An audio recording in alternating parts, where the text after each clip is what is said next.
for their lunch money. And hello to the town's new superhero with fellow Cole. While balancing responsibilities at school, of course. GPA comes first, and maybe a round or two of tech. But it wouldn't be possible without his Shinigami blade, a Zanpakuto. It's basically a superpowered spirit that's physically a sword.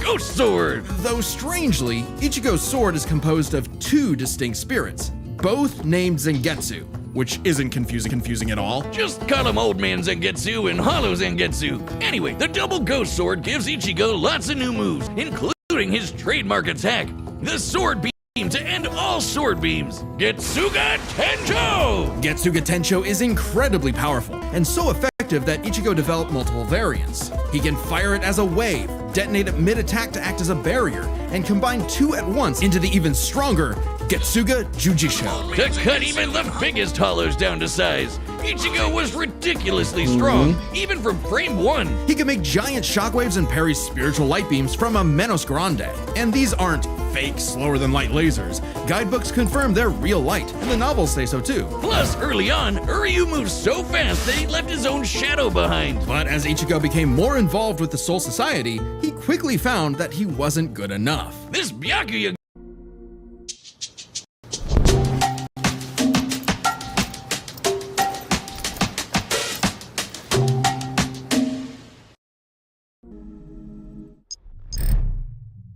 Our company has spent 4 decades in the national security space, specifically in industrial security. We have customers that... Byakuya guy's so fast, Ichigo can't even see him. Time for a good old-fashioned training arc. Hit the music! Until now, Zangetsu had operated only in its base state, Shikai. So Ichigo learned to release its inner power, a 10 times boost that takes most Shinigami a decade to master.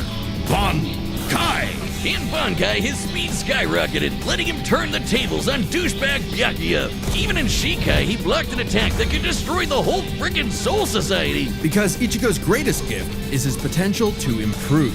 Despite only being a teenager, he mastered swordsmanship well enough to thrash experts who had been training for centuries. He can quickly adapt to new weapons and styles mid-fight, surpassing his limits time and time again. Like when he took on Catboy Grimjow. He was getting clamped, but as soon as he heard Orihime cheering him on, that was all he needed to smash that kitty. You mean Grimjow, right? Yeah, but even with that main character energy, Ichigo couldn't match Big Bad Aizen. With just a finger, Aizen stuffed Ichigo's Bankai and his theme song, Rude. Ichigo needed to tap into his unexplained hollow power. Except Hollow Zangetsu wasn't going to make it easy. Old Man Zang's pretty chill, but this guy's a menace. Still, Ichigo needed his help and conjured a hollow mass to expand his power. But meant the hollow within only grew stronger. Masked up, he can fire lasers, bypass super senses, and heal lost limbs.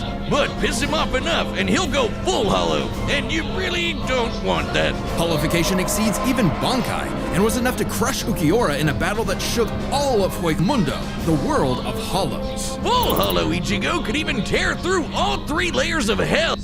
But with help from his secret Shinigami father, Ichigo continued to train for months in the Dangai, a corridor between dimensions, until he was finally ready to challenge Aizen. Challenge is an understatement. He manhandled Aizen, shattered mountains with sheer aura, and flexed so hard he smashed out of the black coffin, which crushes space like a mini black hole. And yet, it still wasn't enough. So by becoming Getsuga itself, Ichigo unleashed his ultimate attack, Mugetsu, defeating Aizen at the cost of all his power. He might have saved everyone, but now it was back to Normieville. Ichigo never truly realized until then just how much being a Shinigami meant to him. The power